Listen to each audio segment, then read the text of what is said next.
LG전자 주가가 오늘 좀 소폭 하락을 보여주고 있습니다. 그래서 이제 젠슨왕이 오늘 방문한다라는 뉴스가 이제 계속해서 나오고, 실질적으로 이 부분은 이제 시장에서 재료 소멸이 아니냐라는 이야기가 지금 나오고 있습니다. 이것이 바로 시장에서 고의적으로 연출을 시킨 주주분들의 황금 지분을 빼앗기 위한 거대 세력의 연막 작전이다라는 것을 아셔야 됩니다. 그래서 오늘 영상에서는 주주분들과 수급적인 분석과 가치적인 분석을 통해서 이 조정 뒤에 숨겨진 선물이 무엇인지 주주분들과 좀 구체적으로 살펴보는 시간을 갖도록 할 텐데요. 결론만 좀 미리 말씀을 드려보자면은 흔들리시면 안 된다. 저렇게 좀 당부의 말씀 드리고 싶습니다. 자, 그래서 왜 그러는지 하나하나 좀 구체적으로 살펴보는 시간을 갖도록 할 텐데, 일단 지금 젠슨왕의 방안 자체가 가진 진짜 본질이 무엇일까요? 바로 엔비디아가 갖고 있는 가상 소프트웨어 AI가 있습니다.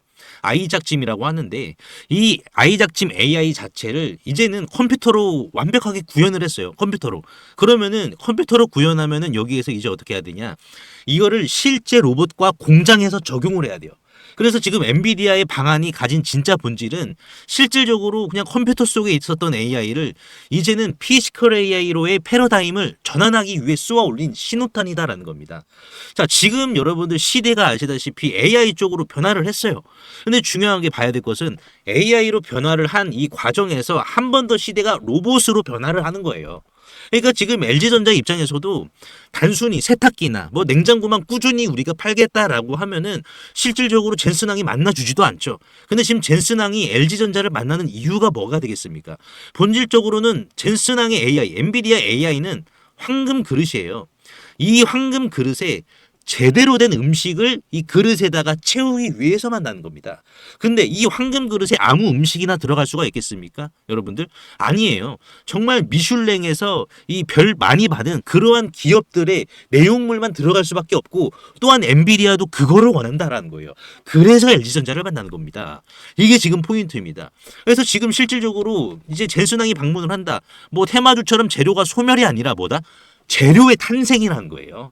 이게 지금 본질입니다. 그래서 지금 우리가 이제 수급적으로 봤을 때 최근에 이제 외국인들이 다 팔고 떠났다라는 뉴스가 심심찮게 좀 들려오고 있는 상황인데, 과연 그런지 우리가 데이터적으로 좀 살펴보면은 외국인들이 기존에 보유하고 있었던 LG전자 물량이 이제 비중적으로는 35% 정도가 됐습니다. 그래서 지분을 많이 팔았어요. 그래서 우리가 그냥 그래프상으로 봤을 때는 35%에서 뭐 한 비중 10% 정도로 추락한 것처럼 보일 수가 있지만은 실질적으로는 비중 자체를 대략 한 5.5% 줄인 겁니다. 이게 지금 중요해요. LG전자에 있어서 외국인들이 다 못 팝니다. 그리고 지금 역사적으로 봤을 때 외국인들은 LG전자의 비중이 29% 미만 구간에서 어떻게 했습니까? 미만 구간에서 반발 매수세가 강력하게 들어왔어요. 그러니까 지금 구간에서 외국인들이 팔고 나갔다는 것은 어떻게 보면 이들이 기다린 시간이 있었기 때문에 차익 실현으로 우리가 봐줄 수도 있다는 겁니다. 근데 분명하게 봐야 될 것은 이제는 LG전자가 냉장고나 뭐 세탁기, TV 이런 거를 전문적으로 파는 기업에서 이제는 젠슨왕과 독대하는 기업으로 시대의 변화를 지금 주도하고 있기 때문에 외국인들도 이거는 다시 들어온다라는 보증수표를 지금 암시하고 있다라는 반증입니다. 이게 지금 중요하거든요. 자, 그러면 우리가 여기에서 좀 더 중요하게 봐야 될 부분이 있다라고 봅니다. 뭐냐면은 이 조정 뒤에 숨겨진 선물이 무엇이냐. 제가 서두에 말씀드렸던 이 선물을 우리가 본질적으로 봐야 되죠. 이 선물이 화려하고 정말 크면 클수록 주주분들께서도 이 조정을 버틸 수 있으실 겁니다. 그렇죠. 이 조정 자체가 내가 받을 선물의 가치가 크다라고 하면은 지금 충분히 우리가 버틸 수가 있다. 그러니까 선물의 가치가 큰지 안 큰지 우리가 요거를 지금 봐야 된다. 이렇게 좀 강조의 말씀을 드리고 싶은데, 우리가 이제 LG전자의 재물을 보시면은 어디에 좀 주목을 해야 되냐? BPS에 좀 주목을 해야 됩니다. BPS는 이제 쉽게 말씀을 드리면은 청산가치다라고 이해를 하시면 될 것 같아요. 청산가치. 이 청산가치를 나타내는 주당 순자산 가치인 이 BPS 자체가 2028년 기준으로는 주당 얼마예요? 17만 6,122원입니다. 이게 지금 의미하는 게 뭐냐면은 LG전자는 조정이 나오더라도 바위처럼 단단한 피지컬을 가진 기업이다. 하방이 이미 나오더라도 경직이 되어 있다. 조정 없는 주식은 없습니다. 근데 조정이 나오면 좋은 주식이 있고 조정이 나오면 피해야 될 주식이 있어요. 근데 지금 LG전자의 재물을 보면은 조정이 나오면은 하방 자체가 경직이 돼 있는 상태이기 때문에 피해야 될 주식이 아니라 조정이 나오면은 온몸으로 맞서야 될 주식이다. 자, 그럼 우리가 구체적으로 좀 계산기를 때려보면은 숨겨진 선물 이면에 무언가가 지금 나타내는지 선물의 가치를 우리가 확인을 할 수가 있겠죠. 지금 17만 6,122원이 이제 청산 가치입니다. 그러면 여기에다가 우리가 중요하게 봐야 될 것은 지금 젠슨왕이 구강모 회장과 독대를 하면서 엔비디아의 스마트 팩토리와 로보틱스 플랫폼에 실질적으로 LG전자 하드웨어를 탑재하는 단계입니다. 그러니까 지금 어떻게 보면은 LG전자는 엔비디아의 고객사예요. 여러분들 이게 중요합니다. 엔비디아의 고객사예요. 그렇다 보니까는 단순 가전 기업에서 피지컬 AI 대장주로의 신분이 상승한다는 거죠. 여러분들. 신분이 상승된다. 그러니까 우리가 이제 신분이 상승이 되는 과정에서 날씨도 마찬가지로 소나기가 올 수도 있고요. 바람이 불 수도 있고 태풍이 불 수도 있습니다. 지금은 그 구간이에요. 근데 여기에서 땅이 굳어가는 과정을 우리가 본다라고 하면은 이제 PBR을 곱해줘야 되거든요. BPS에다가 우리가 이제 PBR을 곱하면은 실질적으로 이제 주당 가치가 선물의 가치가 나오게 됩니다. 그래서 일반적으로 이제 로봇과 AI 인프라 기업들이 받는 멀티플이 최소 4배에서 5배거든요. 최소가. 그러면 여기에 4배만 곱하더라도 얼마입니까?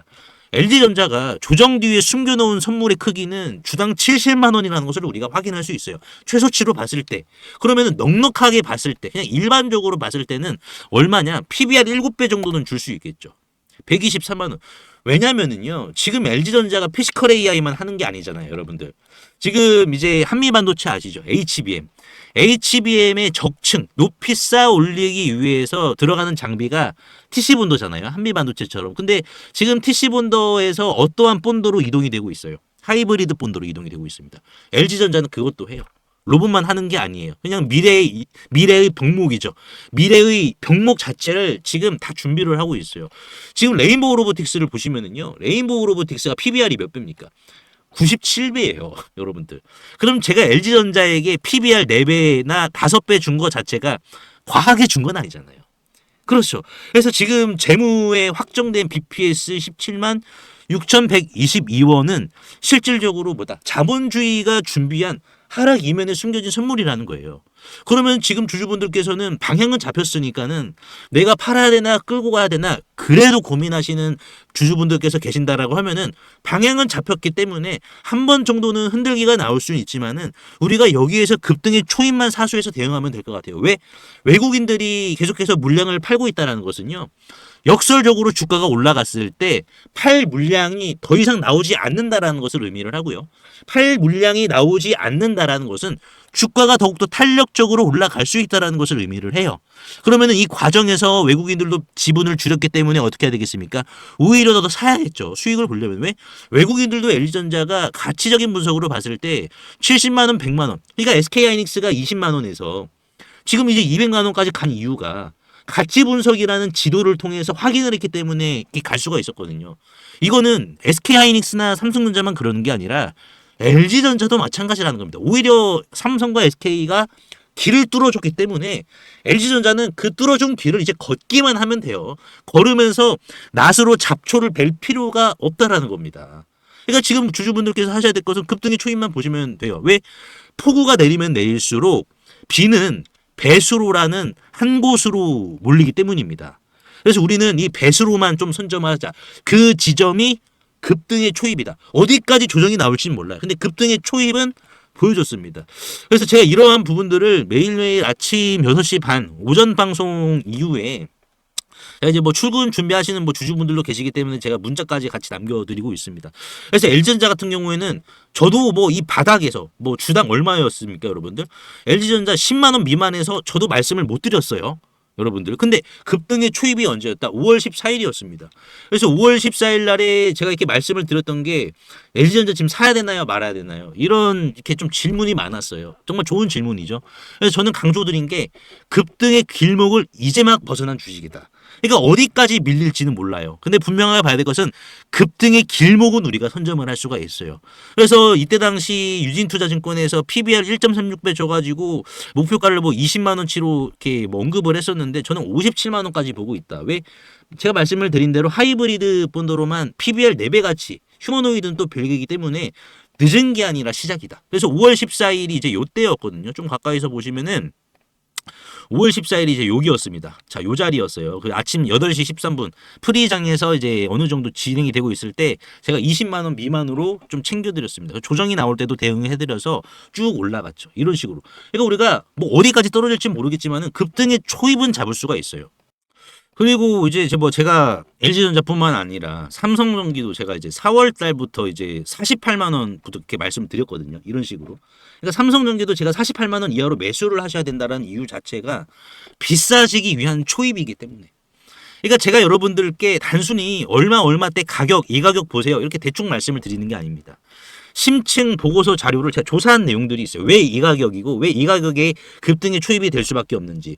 그러면 이 가격을 통해서 삼성전기를 제가 드린 이유가 왜 이 가격이 선정이 되었는지. 그러니까 이러한 제가 보고서 자료를 제가 압축해서 공유해 드릴 거예요. 그래서 제가 말씀을 드린 게 그러니까 조사를 남들보다 얼마나 좀 더 날카롭게 차별화 있게 심층적으로 하냐가 문제거든요. 주식이라는 게. 왜? 아니 주식이라는 게 차트만 보고 급등을 할지 어떻게 합니까? 여러분들. 이 숨겨진 이면의 가치가 있잖아요. 그럼 그 가치를 현주가와 대입을 해봤을 때 얘는 여기서부터가 초입이다. 이게 나오는 거거든요. 그래서 제가 삼성전기도 뭐 고민하다가 결국에는 100만 원 위에서 사게 될 주식인데 그냥 미리미리 사져라. 저는 다 말씀을 드렸다. 이렇게 저는 남겨드렸습니다. 삼성전기도. 그래서 영상을 보시는 LG전자 주주분들도 나도 좀 이제 급등의 초입 가격대 심층 분석 보고서 자료를 원한다라고 하시는 분들 증권가 보고서보다 정말 치밀하고 깊이 있게 작성을 했습니다. 근데 분명하게 봐야 될 것은 저는 다 남겨드리는데 여기에 대해서 이걸 어떻게 활용하냐라는 것은 오로지 주주분들 몫이에요. 이게 중요합니다. 그래서 제가 이러한 부분들 문자로도 남겨드리고 운영하고 있는 텔레그램 방에서도 무료로 제가 다 이렇게 챙겨드리고 있으니까는 LG전자 무료니까요. 이 심층 보고서 한번 여러분들께서 확인해 보시고 쉽게 풀이하실 수 있게끔 한 7분에서 8분 정도 될 겁니다. 내용 자체가 읽으시는데 그래도 제가 정성껏 준비했으니까는 이러한 부분 여러분들께서 무료니까는 일단 한번 보고 확인해 보시길 바라겠습니다. 그래서 여기 보이시는 제 개인 번호죠. 2747-7435로 타점이라고 간단하게 문자 한 통 남겨주시면은 제가 좀 심층 보고서 자료 안내를 해드리도록 하겠습니다. 그래서 오늘 주주분들과 이제 LG전자에 대해서 좀 구체적으로 분석해봤는데 도움이 되셨다면은요 주주분들 구독과 좋아요 한 번씩만 눌러주시면 감사하겠고요. 엔비디아의 GTC 무대 젠슨 황이 삼성의 로고 앞에서 고개를 숙입니다. 고맙다. 함께 가자. 안심하셨습니까? 그건 사형수의 마지막 수포였습니다. 삼성이 10년 동안 머리카락 100분의 1 간격으로 쌓아올린 HBM4의 성벽, 그 공든탑을 무너뜨릴 단두대가 이미 조립되고 있었습니다. 그 칼날의 이름은 바로 빛과 양자 컴퓨터입니다. 지금까지 치부했던 구리선은 이제 자폭장치가 되었습니다. 양자 컴퓨터의 초고속 데이터를 감당하는 순간 구리는 불덩이가 되어 타버릴 겁니다. 엔비디아가 구리를 버리는 순간 삼성의 10년 노력은 한순간에 쓰레기 더미가 될 위기에 처했습니다. 왜 엔비디아는 TSMC와만 손을 잡고 빛의 고속도로를 깔고 있을까요?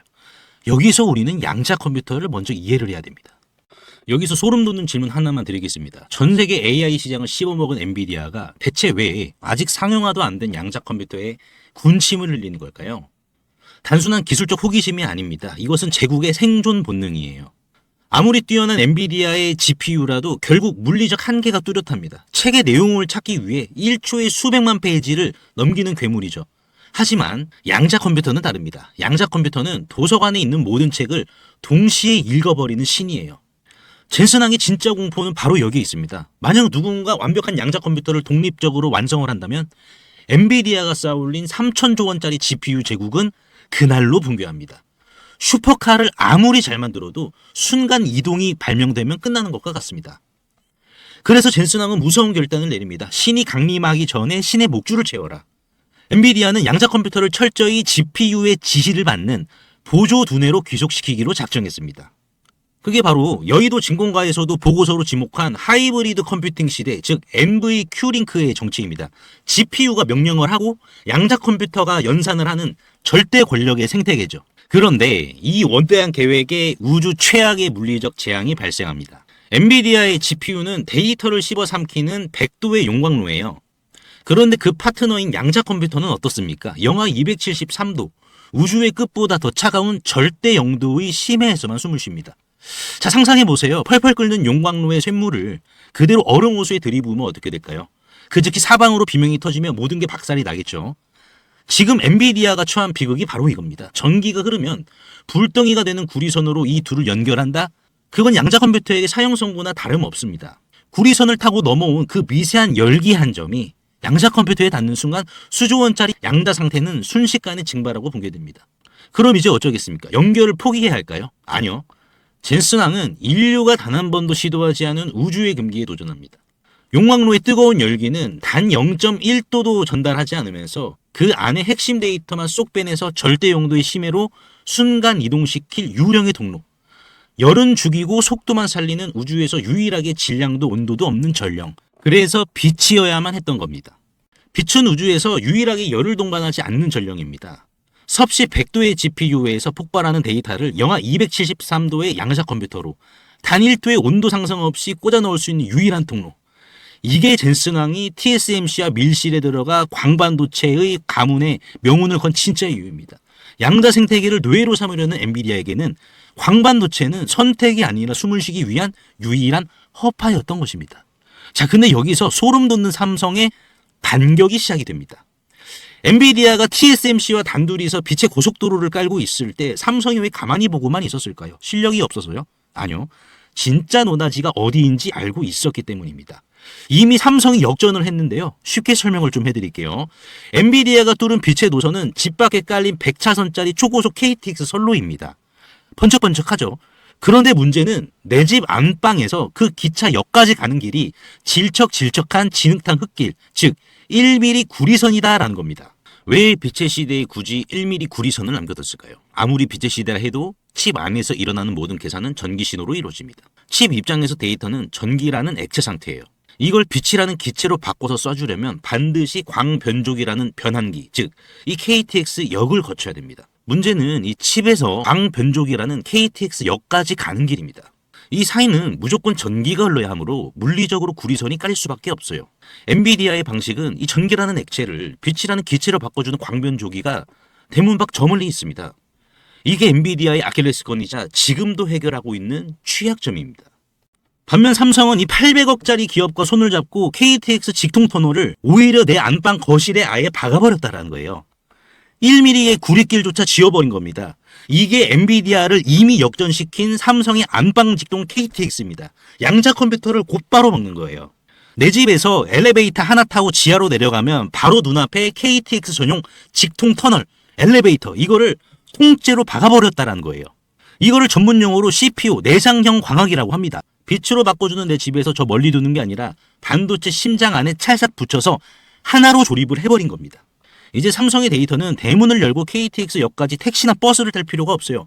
거실에서 엘리베이터 버튼 하나만 누르면 그 즉시 빛의 속도로 목적지까지 순간 이동을 해버립니다. 길 닦느라 고생하는 엔비디아를 안방에서 차 한잔 마시며 여유롭게 추월해버리는 격이죠. 이 1000조짜리 삼성전자가 시가총액 800억짜리 중소기업에 목을 매는 이유 이제 좀 감이 오십니까? 안방의 KTX 역을 뚫어줄 유일한 공사 면허를 증권가도 인정한 시가총액 800억짜리 단돈 2,000원짜리 회사가 쥐고 있기 때문이에요. 실제로 차트를 보시면 시가총액은 얼마입니까? 823억 원입니다. 가격은 주당 커피 한 잔 값도 안 되는 2,000원 수준이거든요. 바닥에서 이제 막 거래량을 수반을 시키면서 물줄기를 틀었어요. 심지어 대한광통신 2,000원이었을 때도 이랬습니다. 근데 아는 사람만 탔어요. 그래서 최근 주도 섹터의 잔치에서 구경꾼이셨다면 그동안의 소외를 이주식으로 넉넉한 보상 챙겨가시길 바라겠습니다. 그래서 여기 보이시는 제 개인 번호로 5강이라고 문자 통만 남겨주시면은 이 기업의 이름과 여의도 증권과 그리고 외국계에서는 삼성과의 협업을 어떻게 지금 평가를 하고 있는지 이러한 부분들을 보고서 자료를 압축하여 공유해 드릴 테니까 꼭 한번 확인해 보시고요. 100% 무료이기 때문에 부담 없이 확인하셔서 거의는 달릴 수는 있지만 열쇠가 없으면은 문은 열리지 않듯이 열쇠를 가지고 있는 이 기업 이름이라도 한번 확인해 보시길 바라겠습니다.